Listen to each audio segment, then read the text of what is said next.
C'est un travail de rigueur pour l'histoire.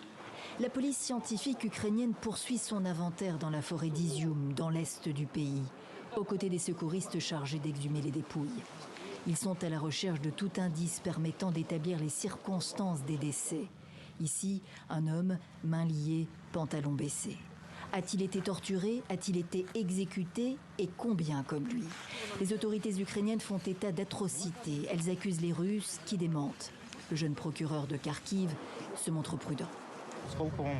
La plupart des morts présentent des blessures dues à des obus ou à des explosions. Certains ont été blessés par des objets tranchants. D'autres signes de mort violente seront examinés par des experts médicaux. Yevgen Sokolov refuse les conclusions hâtives. À ce stade, nous n'avons pas de mort par balle dans la tête, mais il y a encore beaucoup de travail à faire. 17 soldats exhumés d'une fosse commune à Izium, annonçait le président Zelensky jeudi. Plus de 440 corps retrouvés ici. La plupart seraient des civils. Volodymyr Kolesnik s'est armé de courage, à la recherche des membres de sa famille. Liste en main. Ce sont les pompes funèbres qui m'ont donné la liste.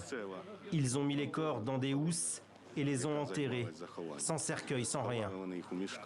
Je n'ai pas eu le droit de venir tout de suite. Les Russes disaient que c'était miné. Les forces russes, ils n'auraient pas voulu les croiser. La peur, il le dit mâchoire serrée.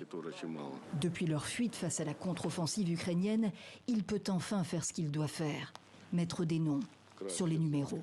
199, son cousin Yuri. 164, Svetlana, la femme de ce cousin. 174, Natalia, sa tante. Tous ont été retrouvés morts dans les décombres de leur immeuble visé par l'artillerie russe avant le début de l'occupation d'Izium, en avril.